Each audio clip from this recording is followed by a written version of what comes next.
Hello बच्चों। आज हम पाठ 2 मियाँ नसरुद्दीन पाठ का सार पढ़ेंगे। कृष्णा सोबती द्वारा रचित मियाँ नसरुद्दीन पाठ एक सब चित्र विधा में लिखा हुआ पाठ है। इसमें लेखिका ने एक खानदानी नान बाई मियाँ नसरुद्दीन के व्यक्तित्व के विभिन्न पक्षों को उजागर किया है। नान बाई विभिन्न प्रकार की रोटियां बनाने और बेचने वाले को कहते हैं। एक बार लेखिका दोपहर के समय जामा मस्जिद की तरफ मटिया महल के गढ़िया मोहल्ले की ओर जाती है। वह एक सामान्य सी अंधेरी दुकान पर आटे को गूंथता देख रुक जाती है। वह सोचती है कि शायद सेवियां बना रहे होंगे, परंतु पूछने पर उसे पता चलता है कि यह तो खानदानी नान बाई मियाँ नसरुद्दीन की दुकान है, जो 56 प्रकार की रोटियां बनाने के लिए प्रसिद्ध है। लेखिका जब दुकान के अंदर देखती है तो मियाँ नसरुद्दीन चारपाई पर बैठे बीड़ी पीते हुए दिखाई देते हैं। वे अच्छी उम्र के पक्के कारीगर दिखाई दे रहे थे। लेखिका को ग्राहक समझकर उसे बुलाते हैं। लेखिका तो वह झिझक कर उनसे कहती है कि यदि आपके पास समय हो तो कुछ सवाल पूछ लूँ। मियाँ नसरुद्दीन ने शाही अंदाज में हाँ कह दी।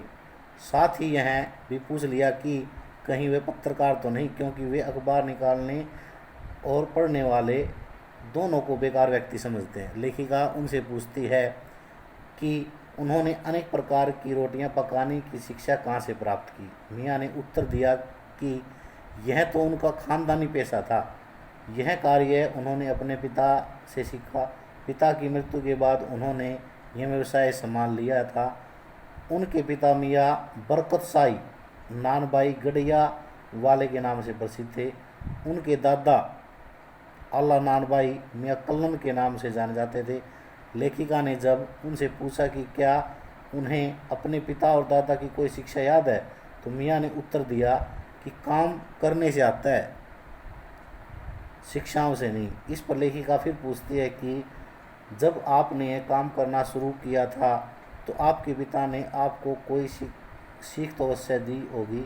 इस पर मियाँ कहते हैं कि जिस प्रकार एक शिक्षक अपने बच्चे को अलिफ बेजिम अर्थात पहला अक्षर पढ़ना सिखाता है, और दूसरी पढ़ाई होती है जिसमें बच्चे को विद्यालय में कच्ची पक्की या दूसरी कक्षा में न बैठाकर तीसरी कक्षा में बैठाया जाता है, तो आप बताइए कि उन 2-3 कक्षाओं का क्या हुआ, तीसरी में ही क्यों बैठाया गया।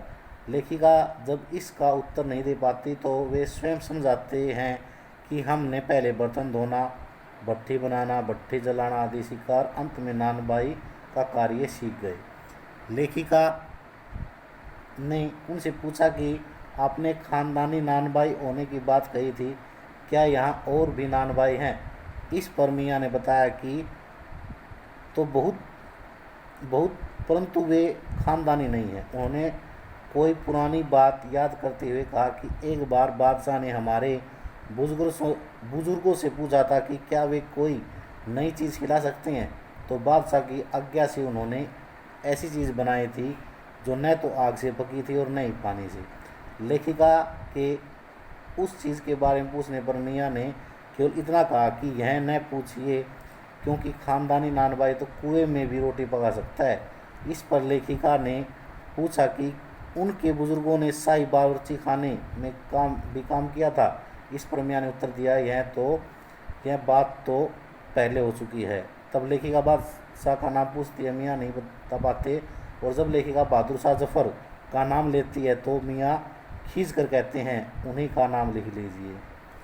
लेखिका को अपनी और टकटकी लगाकर देखकर वे अपने कार्य को भट्टी सुलगाने के लिए कहते हैं। लेखिका उनसे उनके बेटे बेटियों के बारे में पूछना चाहती है थी और कारीगर के बारे में पूछती है कि क्या ये आपके शिष्य हैं। मियाँ बताते हैं कि वे इन्हें 2 रुपये मन आटे और 4 रुपये मन मैदे की मजदूर देते हैं।